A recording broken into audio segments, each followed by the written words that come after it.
하나님의 말씀 빌립보서 3장 17절에서 21절입니다. 빌립보서 3장 17절에서 21절.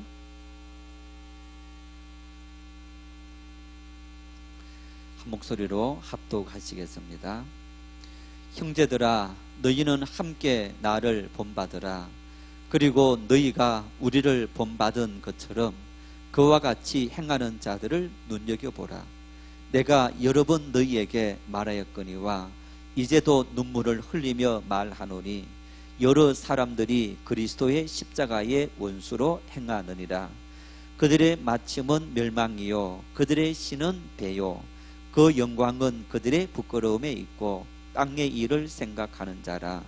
그러나 우리의 시민권은 하늘에 있는지라. 거기로부터 구원받는 자 곧 주 예수 그리스도를 기다리노니 그는 만물을 자기에게 복종하게 하실 수 있는 자의 역사로 우리의 낮은 몸을 자기 영광의 몸의 형체와 같이 변하게 하시리라. 아멘. 사람마다 나름대로 좌우명이 있습니다. 이 좌우명이라는 말이 무슨 얘기입니까? 마치 자리 옆에 두고 내 자리 옆에 두고 항상 내 생활의 지침으로 삼는 것, 이걸 우리의 좌우명이다 이렇게 말합니다. 그래서 그 좌우명을 생활의 지침으로 매일 매 순간마다 삼는 사람과 그런 좌우명이 없는 사람, 그때는 별로 차이가 나지 않지만은 5년, 10년, 20년, 30년의 긴 세월을 그 좌우명을 가슴에 새기고 매일 실천했던 사람과 그렇지 않았던 사람은 정말 하늘과 땅 차이다라고 말할 수 있을 정도로 삶에 많은 부분 차이가 나는 것을 우리가 볼 수 있습니다. 우리 사회에 저 사람은 성공한 사람이야, 저 사람은 우리와 똑같이 아무것도 없는 무예 상태였는데 저런 무예 상태에서 어떻게 저런 엄청난 일을 이렇게 했을까? 그런 사람들을 보면 나름대로 좌우명이 다 있는 것을 볼 수 있습니다. 북한에서 맨몸으로 넘어온 고 정주영 현대그룹 회장님, 이분은 북한에서 넘어올 때 아무것도 갖고 오지 않고 맨몸으로 넘어왔다고 합니다. 유명한 일화가 있죠. 소떼를 몰고 한번 자기 고향으로 올라간 수백 마리 소떼를 몰고 그런 일들도 금강산이 오픈되면서 그런 것도 있는데, 이 정주영 고 현대명예회장 이분의 좌우명이 시련은 있어도 실패는 없다, 이런 좌우명이었다는 거예요. 여러분, 이 좌우명은 굉장히 이 성경적인 좌우명, 그런 좌우명인 것을 볼 수 있습니다. 시련은 있지만은 실패는 없다. 자, 인생을 살아가면서 시련이 없는 사람이 어디 있습니까? 다 인생에 시련이 있는 거예요. 시련이 있는데 왜 내 인생에는 실패는 없다라고 이야기했을까? 뭘 의미하는 겁니까? 실패했다는 얘기는 좌절하고 포기했다라는 의미인 거예요. 여러분, 그런데 비록 내 인생에 시련이 있고 많은 어려움이 있다 할지라도 결코 실패는 없다, 그 얘기는요, 포기하지 않는다, 그 의미일 거예요. 포기하고 싶은 그런 어떤 시련과 역경들이 얼마나 많이 있었겠습니까? 그럼에도 불구하고 절망하지 않고 길을 찾으려고 노력했을 때 길들이 열려지는 그런 은혜를, 또 그런 삶을 경험했다. 그래서 오늘의 현대그룹, 지금 현대그룹은 이렇게 작은 그룹인 것 같지만은 옛날 현대그룹, 지금 현대자동차, 현대중공업, 또 현대그룹, 또 분리돼 나간 형제들의 많은 계열 회사들, 그걸 친다면 삼성보다도 더 큰 그룹인 것을 우리가 알 수 있는 이제 그런 최고 그룹을 만들었던 배경 속에는 바로 그분의 좌우명이 있었더라 하는 것을 우리가 볼 수 있습니다.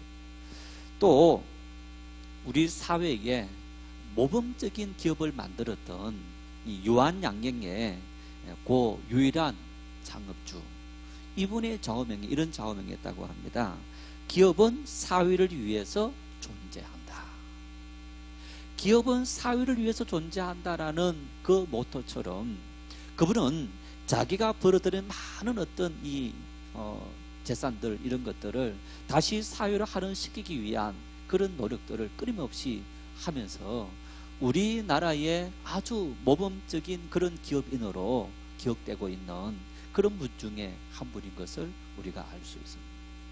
나름대로 이분들이 이러한 좌우명이 있었기 때문에, 그리고 그 좌우명이 매일 당신들을 울리는 삶을 움직이게 만들고 판단하게 만들고, 그리고 그것을 가슴에 새기면서 살아갔던 그런 삶이었기 때문에 그 좌우명처럼 그런 성공적인 삶을 살아갈 수 있게 되었더라. 그리스도인으로서 우리는 어떤 좌우명을 가져야 할까? 여러분은 어떤 좌우명을 가지고 있습니까? 만일 여러분에게 그런 좌우명이 없다면 오늘부터 좌우명을 가지시길 바랍니다. 따라합시다. 오직 하나님의 영광을 위하여. 솔리 데오 그로리아, 이런 말인데, 오직 하나님의 영광을 위하여. 여러분, 이 좌우명은 수많은 믿음의 사람들이, 대표적으로 우리 장로교를 시작했다고 하시는 칼뱅, 이 칼뱅의 좌우명이 솔리데오 그로리아, 오직 하나님의 영광을 위하여, 이런 좌우명을 가지고 살았던 것. 그런데 칼뱅의 이 좌우명은, 종교개혁자들의 이 좌우명은 그분들의 만들어낸 좌우명이 아니고 오늘 이 본문 말씀에 바울 사도의 좌우명이기도 했던 것을 우리가 볼 수 있어요. 예수 믿는 사람을 잡아가두었던 바울 사도, 그가 변화받고 주님을 위해서 복음을 전하는 사람으로 된 순간부터 그분의 심령 속에는 오직 하나님의 영광을 위해서, 그래서 바울은 말하지 않습니까? 내가 살아도 주를 위해서 살고 죽어도 주를 위해서 죽는다. 하나님의 영광을 위해서. 내 삶 속에 내가 어떤 형편에 처할 때, 예를 들어서 내가 잘 될 때에도, 또 내가 못 될 그때에도, 형통할 때에도, 시련의 어떤 긴 터널 속에 있는 그때라도 내 모든 삶의 목표는 하나님의 영광을 위해서. 어쩌면 이렇게 말할 수도 있는 거예요. 내가 건강할 지금도 하나님의 영광을 위해서이고, 반면에 내가 병들어 있을 그때도 하나님의 영광을 위해서다. 여러분, 하나님, 어떻게 내가 병들어 있는 지금 하나님의 영광을 위해서 살아갈 수 있다라고 말할 수 있습니까? 자, 내가 사업이 잘 되어서 성공적인 삶을 삽니다. 야, 정말 내 삶을 통해서 하나님 앞에 큰 영광 돌립니다. 반면에 하는 사업마다 다 실패하는 거예요. 실패한 겁니다. 여러분, 그 실패 속에도 나는 하나님의 영광을 위해서 삽니다. 이 이치에 맞습니까? 맞지 않습니까? 바울 사도의 말을 빌리자면 이치에 맞는 거예요. 왜? 그 속에도 하나님의 뜻이 있음을 나는 믿습니다. 그래서 바울은 말하지 않습니까? 하나님을 사랑하는 자, 그의 뜻대로 부르심을 입은 자들에게는 모든 것이 합력하여 선을 이룬다. 여러분, 그 모든 것이라는 얘기는 잘 될 때에도, 또 반대로 못 될 때에도, 건강할 때에도, 병들었을 때에도, 이 모든 것들을 의미하는 겁니다. 우리는 내가 잘 될 때, 건강할 때, 내가 젊을 때, 힘이 있을 때, 그때만 하나님의 영광 위해서 살아가는 그런 존재라는 착각을 하며 살아가고 있지만은 아닙니다. 도리어 병들어 있을 때, 병든 중에 침상에서 힘들어 있을 그때에 나를 문병 오는 사람들에게 참 아파하는 그 모습을 보여주면서 이 속에 하나님의 뜻이 있고 하나님께서 나를 불러가신다 할지라도 그 모든 것은 하나님의 뜻이 있음을 나는 믿습니다. 여러분, 정말 병들어 아파서 너무너무 고통 속에 있을 그때에 그런 고백을 진술하게 한다. 어떤 마음이 생깁니까? 아마 문병간 사람이 도리어 누워있는 그 환자를 통해서 그 말을 듣고 더 큰 감동과 어떤 정말 하나님은 위대하신 분이구나, 그런 영광을 돌리지 않겠습니까? 우리의 생각이 세상적인 생각을 따라 살아가면서 세상에서 우리가 성공해야만이라는 그 단서, 그게 아닙니다. 수많은 믿음의 사람들은 실패 속에도, 아픔 속에도, 절망 속에도, 가난 속에도, 그러면서 내가 주를 위해 살아간다라는, 그 하나님의 영광을 위해서 산다라는 풋대가 있었을 때 어떤 삶이라도 하나님께서 나를 받으신다는 그 분명한 확신이 있었던 것을 우리가 분명히 확인할 수 있는 겁니다. 여러분, 오늘 바울 사도는 이러한 좌우명을 가지고 살아갔는데, 그러면서 오늘 이 본문 말씀에 바울은 이렇게 말합니다. 17절 말씀을 같이 읽겠습니다. 형제들아, 너희는 함께 나를 본받으라. 그리고 너희가 우리를 본받은 것처럼 그와 같이 행하는 자들을 눈여겨보라. 바울 사도께서 뭐라 말씀합니까? 형제들아, 너희는 나를 본받으라, 이렇게 말합니다. 오늘 바울 사도가 나를 본받으라 라고 말했는데, 여러분, 이 빌립보서가 이제 우리 분류를 하자면 바울 서신이고, 바울 서신들 중에서 분류하자면 옥중 서신이다, 이렇게 말합니다. 에베소서, 빌립보서, 골로새서, 갈라디아서, 빌레몬서, 이 말씀들을 우리가 옥중 서신이라고 말할 수 있는데, 지금 바울은 로마 감옥에서 죽을 위기 속에 처해 있으면서 이 편지를 써 보내는 겁니다. 빌립보 교회 성도들에게 이 편지를 써 보내면서 형제들아, 나를 본받으라. 아니, 감옥에 갇혀서 죽어가고 있는 바울 사도를 본받기 위해서 우리가 다 감옥에 갇혀야 하는 겁니까? 지금 바울 사도께서 무엇을 본받으라고 이야기하는 겁니까? 자기가 과거에 예수 믿기 이전에 예수 믿는 사람을 잡아 가두었던 그 과거 이력, 정말 내가 이렇게 죄인 중에 개수였기 때문에 그래서 내가 오늘날 하나님 앞에 더 열심히 헌신하는 그런 사람이 되었다. 여러분, 그러한 자기의 모습을 본받아라, 이렇게 바울 사도께서 말씀하셨을까? 그것도 역시 분명히 아닙니다. 바울은 말합니다.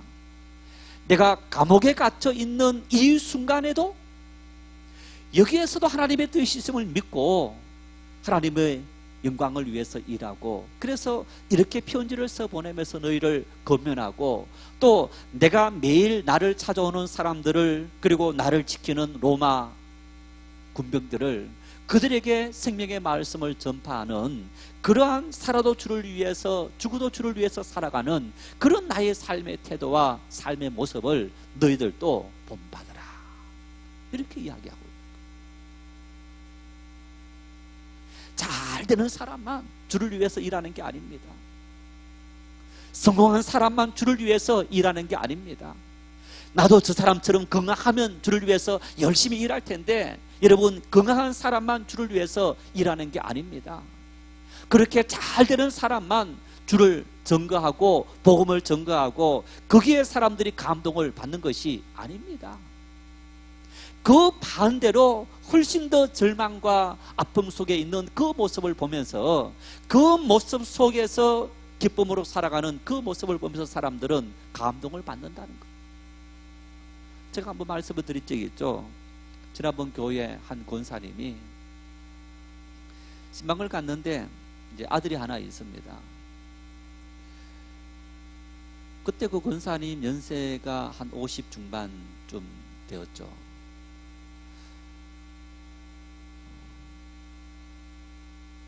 조그만 아파트,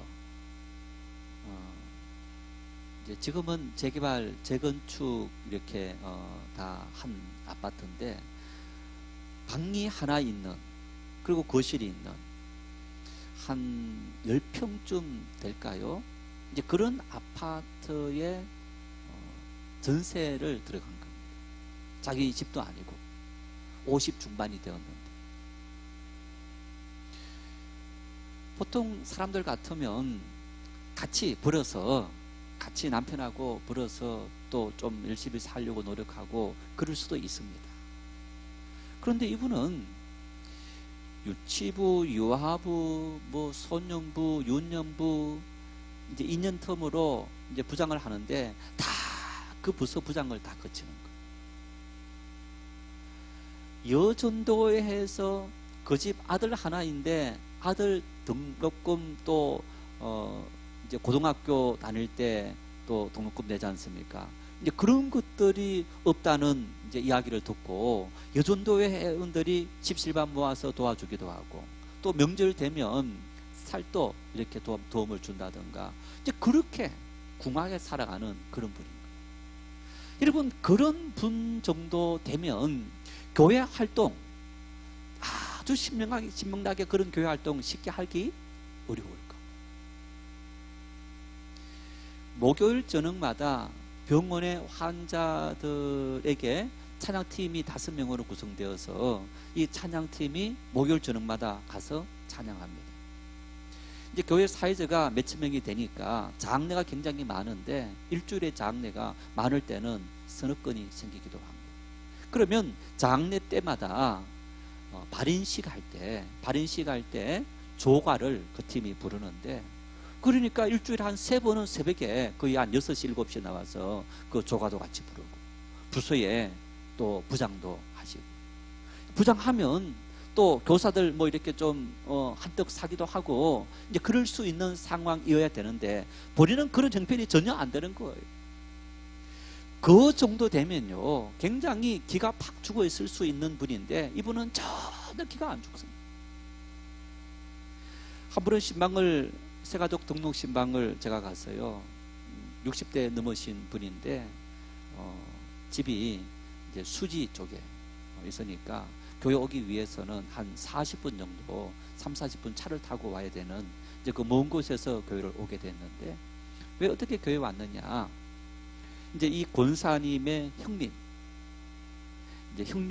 이제 그 동서간인데 그 형님 그 집안이 이 동서를 보고 교회를 오게 된 겁니다. 저렇게 힘들게 살면서도 저렇게 기쁨으로 살아가는 우리 동서를 보니까 저 동서가 믿는 하나님은 정말 계신가 보더라, 이렇게 감동을 받은 거예요.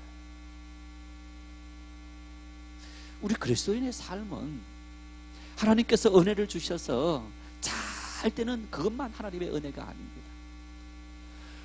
바울 사도는 여러분 돈을 많이 벌었습니까? 명예가 있었습니까? 건강했습니까?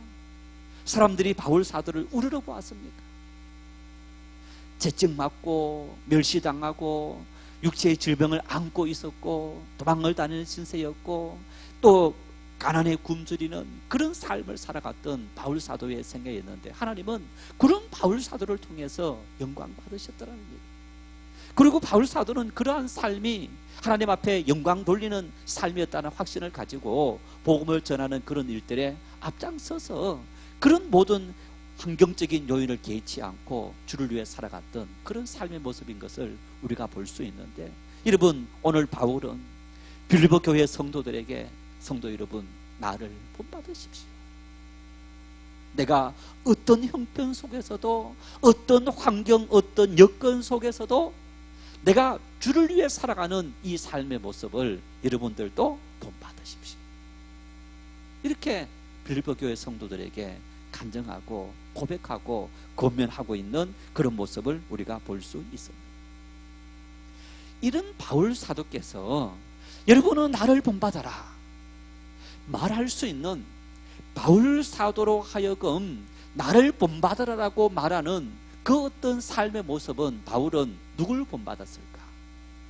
이 빌립보서에, 지금 이 빌립보서는 3장입니다만 우리가 함께 나누었던 2장을 보면 2장 5절 이하에 그리스도 예수의 마음을 본받아라 이렇게 말합니다. 예수님께서 하나님의 동등됨을 여기시는 본체시나 동등됨을 여기지 아니하시고 자기를 비어 종의 형체를 가지사 그러면서 인간의 몸을 입고 이 땅에 오셨고 인간을 구원하기 위해서 십자가 죽으셨더라. 예수님께서 하나님의 아들 하나님과 동등된 분이셨지만은 자기를 완전히 비우시고 하나님의 영광을 위해서 예수님께서 모든 것을 다 내려놓았던 것처럼 그런 예수님의 삶을 본받아 살아가는 것이 바로 나의 삶이다. 그런 고백을 하고 있다. 하나님을 위해서 살아가는 삶의 모습. 이런 모습을 바울 사도는 내가 주를 본받아 살아가는 그 삶의 모습처럼 여러분들도 나를 본받아라. 여러분, 이러한 원리를요 우리가 한마디로 이야기하자면 제자도인 거예요. 제자도. 왜 제자도이냐? 예수님께서 마태복음 28장에 뭐라 말씀하십니까? 그러므로 너희는 가서 모든 족속으로 제자를 삼아라. 제자를 삼고 내가 너희에게 가르쳐 그 모든 것을 지켜 행하게 해라. 이렇게 말씀합니다. 예수님께서 우리에게 몸소 보이시고 가르치신 것이 뭡니까? 사랑, 희생, 용서, 승기, 영혼 사랑하는 열망. 여러분, 이런 것들인 거예요.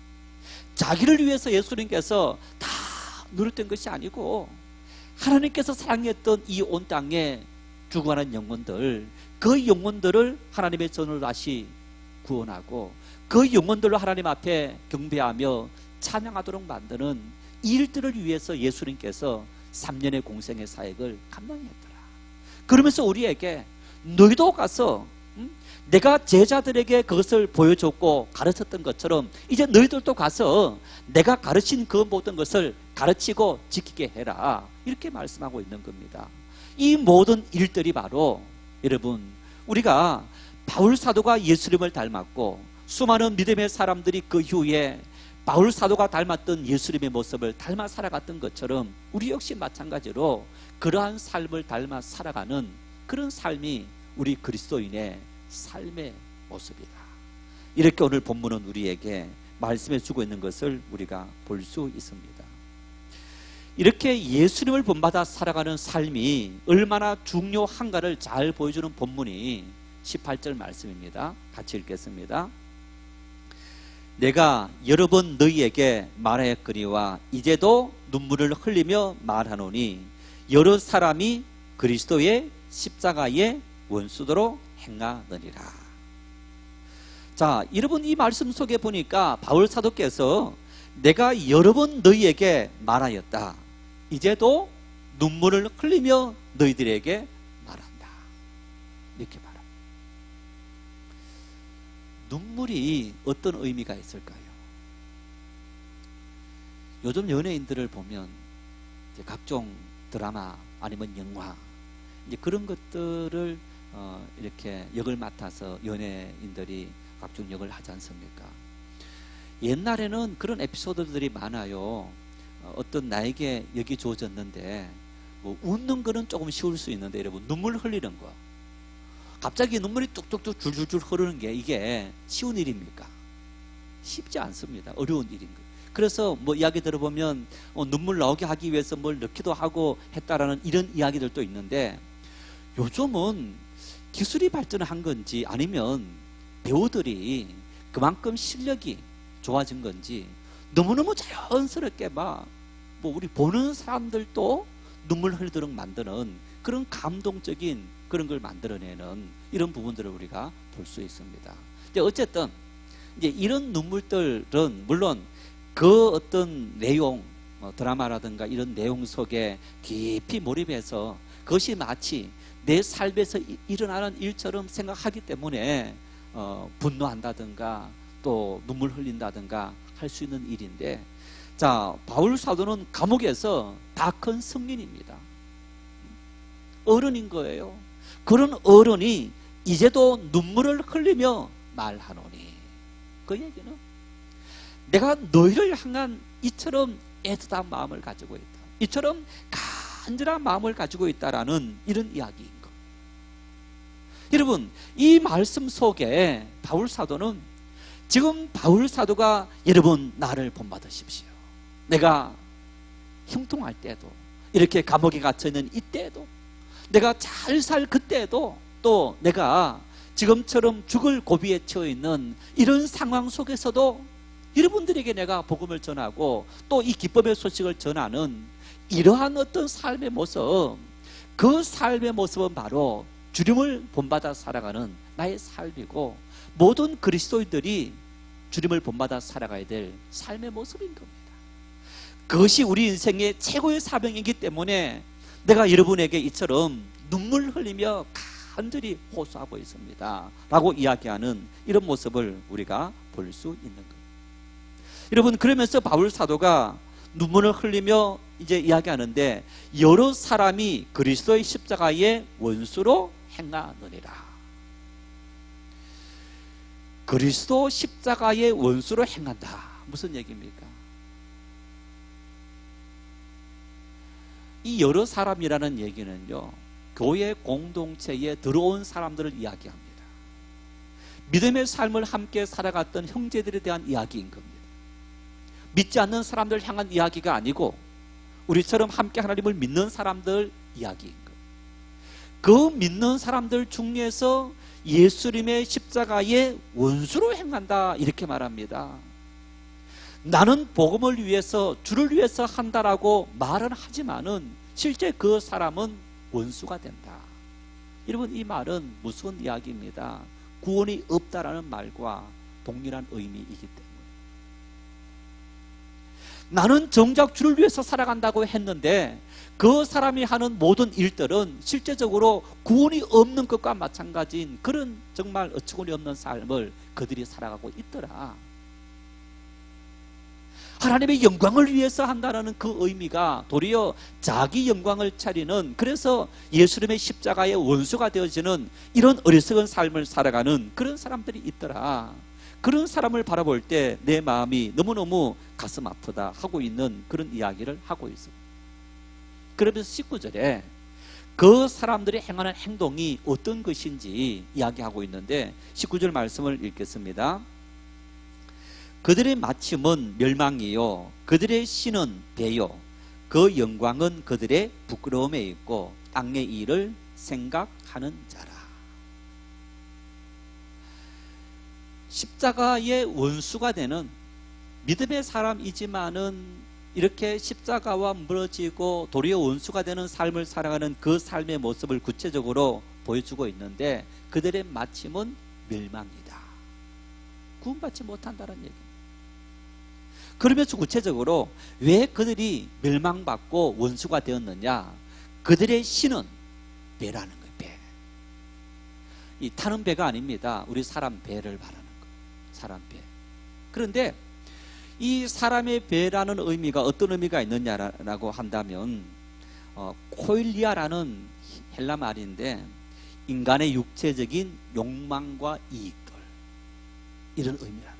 그래서 그들의 신은 배요, 이 말은 그들은 육체의 욕망을 위해서 살아가는, 그리고 그것이 인생의 목적이 되었고 그들의 신이 되었다, 이렇게 말하는 거예요. 그러면서 두 번째 보니까 그 영광은 그들의 부끄러움에 있고 땅의 일을 생각하는 자라. 땅의 일, 여러분, 하늘의 일과 땅의 일로 나누고 있는데 이 땅의 일은 세상을 상징하는 겁니다. 하나님의 백성으로 부름받고 믿음의 사람으로 살아간다고 하는 그들이 정작 하나님께서 원하시는 하나님의 뜻을 위해서 사는 것이 아니고 자기의 배를 부르기 위해서 살아가는 그런 사람들이고, 뿐만 아니라 그들은 하나님의 일을 위해서 살아가는 존재가 아니고 땅의 일, 세상의 일들이 그들의 주 목적이 되어져 있더라, 이렇게 이야기하는 거예요. 어떨 때 저도 설교하면서 옛날 청년부를 지도할 때 이제 그 청년부실에서 같이 리더 교육을 하는데, 한 자매가 목사님들은 하나님의 일을 늘 하니까 이 말씀대로 살기가 참 쉽지만은 우리는 직장에서 또 세상 속에서 살아가면서 그 일들을 하니까 하나님 말씀대로 산다는 것은 참 어려운 일이 아닙니까? 그 말이 100번 공감이 되는 일입니다. 여러분, 그런데 공감을 하면서도 그러면 우리에게 무엇이 문제인가? 제가 좌우명 이야기했던 것처럼 모토, 내 마음속에 늘 머물고 있는 생각. 이 목회를 하면서도 바울 사도는 갈라디아서, 에베소서, 또 이 빌립보서 보면요, 사이비 이단들이 있다, 이런 이야기를 많이 했습니다. 그러면서 이 사이비 이단들은 무엇을 위해서 일하는 사람들이냐? 자기를 위해서 일하는 사람들, 자기의 배를 부르게 하기 위해서 일하는 사람들이 있더라. 하나님의 영광보다는 자기 영광을 구하는 그런 사람들이 있더라. 그런 이야기를 굉장히 많이 하는 것을 볼 수 있습니다. 그러면서 자기 아내를 데리고 다니고 가족을 데리고 다니고, 그리고 어떤 일한 대가를 그들이 받으면서, 바울은 자격이 없어서 저 일한 대가를 받지 않는다, 그런 이야기를 하면서 사람들로 하여금 바울이 전한 복음이 마치 잘못된 것처럼 이야기하는 그런 어떤 소문을 퍼뜨리면서 바울의 복음을 훼손하는 이런 일이 있었던 겁니다. 그래서 바울은 이야기합니다. 내가 다른 형제들처럼 가족을 같이 데리고 다닐 근한이 없어서 그러는 줄 아느냐? 내가 내 사례를 받을 만한 자격이 없어서 내가 그런 줄 아느냐? 바로 성도들의 고통을 내가 알기 때문에 그들에게 더 이상 짐을 주지 않기 위해서 내가 스스로 벌어서 복음을 전하는 일들을 감당하는 것이 아니냐? 그러면서 그들 속에 참된 사역자도 있지만은 바로 자기의 배를 부르게 하기 위한 그런 나쁜 사역자들도 많이 있더라. 거짓 교사들이 자기의 어떤 이 필요한 것을 채우기 위해서 복음을 판매하는 이런 사람들도 있더라 하는 이야기를 바울이 하는 것을 우리가 볼 수 있습니다. 여러분, 그래서 목회를 하든, 내가 목회자가 아니고 평신도로서 또 직장에 어떤 일을 하든 똑같이 일인 겁니다. 문제는 그 일들을 내가 누굴 위해서 하느냐. 제가 설교를 준비하면서 앉아서, 여러분, 이것을 내가 그저 어떤 하나님의 영광을 위해서 내가 이 말씀을 준비한다, 이 생각 없이 나는 신학을 전공한 또 전문가고 또 목사이기 때문에 내가 오늘 또 의무로 책임감으로 이 말씀을 준비해서 전해야지, 그러면 은혜가 없는 거예요. 사람의 말일 뿐인 거예요. 이 말씀을 준비하고 이 말씀을 전하고 하는 그 모든 일들, 하나님의 영광을 위해서 내가 지금 이 일을 하고 있다, 그 생각을 한순간도 버려서는 안 되는 일이고, 여러분 역시 마찬가지입니다. 내 직장과 사업장과 그리고 가정과 내가 만나는 곳곳마다 내 삶의 모토가, 좌우명이 하나님의 영광을 위해서 내가 이 모든 일들을 하고 있다라는 그 생각을 우리 속에서 버리지 않을 그때에 우리는 그 일이 하나님의 거룩한 일이 될 수 있다는 얘기예요. 그래서 바울은 보십시오, 그들의 신은 배라는 거예요. 그들은 육체의 욕망을 위해서 살아가고, 그러면서 땅의 일, 이 땅을 살아가면서 이 땅의 모든 일들만을 고민하면서 살아가는 그런 어리석은 사람이 된다라고 이야기하고 있는데, 예수님께서 마태복음 6장에 뭐라 말씀합니까? 너희는 먼저 그의 나라와 그의 의를 구하라, 그리하면 이 모든 것을 너희에게 더하시리라. 저는 외우는 것을 참 싫어합니다. 그래서 요즘 우리 꼬맹이들, 우리 특히 백종신 집사님 아이들 막 외우게 하는 그거 보면 정말 참 위대하다 싶어요. 제가 아이들 키우면서 제가 외우는 걸 싫어해서 뭐 성경 암송이나 외우라, 이거 잘 못한 것 같아요. 이제 목회를 하면서 이제 신학대학원 시험을 칠 때 구절을 외워야 되는 구절들이 있어요. 뭐 100개, 200개. 이거는 필수 암송. 또 하나님 말씀을 준비하다 보면 이 본문 중에서 중요 본문들이 있습니다. 핵심적인 본문들. 이제 이런 본문들은 계속 하다 보니까 저절로 암송하게 되는데, 이런 이 암송이 굉장히 중요한 게 뭐냐 하면, 자, 우리가 살아가면서 끊임없이 고민되는 겁니다. 자, 내가 이걸 선택할까, 이걸 선택할까 고민되는데, 하나님 말씀, 방금 제가 마태복음 6장 암송했던 것처럼 먼저 그의 나라와 그의 의를 구하라. 그리하면 이 모든 것을 너희에게 더하신다. 내가 주를 위해서 선택하고 주를 위해서 살아갈 때 하나님은 하늘의 새들처럼, 들의 백합화처럼 먹이시고 입히시는 은혜를 우리로 하여금 누리며 살아가도록 인도하신다. 그 말씀이 내 말씀 가슴 속에 깊이 새겨져 있고, 내가 그냥 자다가 일어나서도 이 말씀을 할 수 있을 정도가 된다. 그러면요, 이 말씀이 한편으로 좌우명 같은 말씀이 되는 거예요. 어떤 일을 선택할 때, 결정할 때, 고민할 때마다 이 말씀이 나를 괴롭히는 거야. 이 말씀이 떠올라서, 그러면서 나도 모르게 내 욕심보다는 하나님의 영광을 위해서, 하나님의 일을 위해서 내가 우선 선택해야지.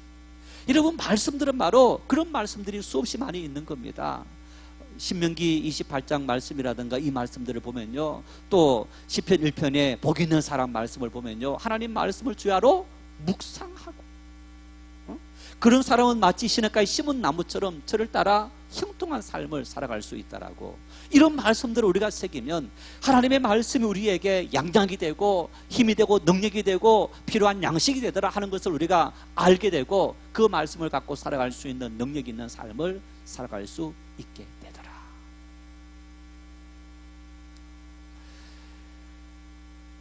구원받지 못하고 멸망의 길로 나가는 이런 빌립보 교회 성도들이 참 신실한 교회 속에도 있더라.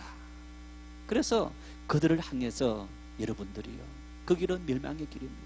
그 길은 잘못된 길입니다. 그 길 버리고 내가 주를 위해서 걸어간 이 신앙의 길을 여러분은 함께 걸어갈 수 있기를 바랍니다. 그렇게 바울은 우리에게 권면하고 있는 거예요. 여러분, 그러면 왜 우리가 하나님의 나라 일을 먼저 구해야 할까요? 왜 우리가 하나님의 영광을 위해서 살아가는 믿음의 사람이 되어야 할까요? 그 이유를 바울은 본문 20절에 설명하고 있습니다. 같이 읽겠습니다. 그러나 우리의 시민권은 하늘에 있는지라 거기로부터 구원하는 자 곧 주 예수 그리스도를 기다리노니. 여러분, 우리의 시민권이다. 이 시민권은 뭘 의미합니까? 우리의 소속을 말합니다. 내 소속. 여러분, 이 말 들어봤습니까? 원정 출산 들어보셨어요? 자, 미국 사람들 우리나라 와서 원정 출산합니까? 예를 들어서 뭐 미국 사람이라 말하지 말고 우리 미국에 살고 있는 재미교포들이 아이를 낳을 때 우리나라 와서 낳습니까? 미국 그 자리에서 낳습니까? 우리나라 사람들 중에서 조금 능력 있고 돈 있는 사람들이 할 수 있다면 아이를 어디 가서 낳습니까? 우리나라에서 낳습니까? 미국 가서 낳습니까? 예, 미국 가서 원정 출산하면서 미국에서 낳는 거예요. 왜? 미국 법은 그 나라에서 태어난 아이는 그 나라의 시민권을 주기 때문에. 미국 시민권이다. 미국이라는 그 나라 정말 엄청난 나라이죠. 뭐 기회의 땅이다. 그리고 이제 제가 예전에 그 장례식 문상을 갔는데, 비행기 티켓을 좀 저렴하게 하려면 미국에 3일을 체류해라. 이제 교회를 개척했던 목사님의 사모님이 돌아가셔서 장로님 한 분하고 이제 문상을, LA 문상을 간 겁니다. 그래서 이제 돌아가시고 연락 받고 비행기 타고 갔으니까 그 다음 날 바로 장례 다 치르고 이틀 동안을 미국에서 어쨌든 있다가 와야 되는데, 그래서 이 장로님하고 뭐 다른 이제 그 있는 분들 이렇게 뭐 식사도 하고 하면서 우리끼리 같이 보낼 때 호텔에서 이제 있다 보니까 콜택시가 있는데, 이제 무면허 콜택시. 무면허라는 얘기는 택시 자격이 없는데 자기 차로 택시 영업을 하는 거예요. 근데 이분들이 대다수 보니까 불법 체류자인 거예요. 불법 체류자들. 한 30분 정도 우리를 태워줬던 분이 그 아들을 미국 유학을 보내놓고 이제 어릴 때 보낸 거예요. 보내놓고 이제 이렇게 와서 보니까 아이 혼자 있는 것이 굉장히 좀 그렇고, 그래서 부부가 함께 미국 와서 불법 체류한 거예요. 이분이 이제 아이를 유학 보낼 정도가 되니까 우리나라에서 조금 살만했고, 직장도 금융업에 이제 있었고 괜찮았는데, 거기서는 불법 체류자로 이제 콜택시 영업 운전을 하는 겁니다.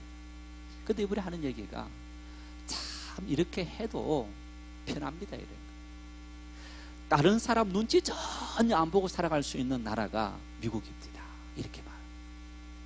다른 사람 눈치 전혀 안 보고, 우리나라 같으면 그 사람이 직업이 뭐냐, 연봉은 얼마냐, 어떤 집에 사느냐, 뭐 이런 걸 다 묻고 그것 때문에 스트레스를 받는데, 아니 여기는 아무도 그것을 묻지 않고 자기가 어떻게 살아도 개의치 않는 그것 때문에 굉장히 편안하다 하는 이런 이야기를 하는 것을 들은 적이 있는데, 원정 출산하는 이유는 미국 시민권을 얻게 되면 그만큼 많은 혜택이 주어지기 때문이다. 그래서 사람들이 기회만 있으면 미국 가서 아이를 낳고, 그리고 우리나라 시민권보다도 미국 시민권을 얻으려는 그런 모습을 우리가 볼 수 있습니다. 오늘 바울은 말합니다.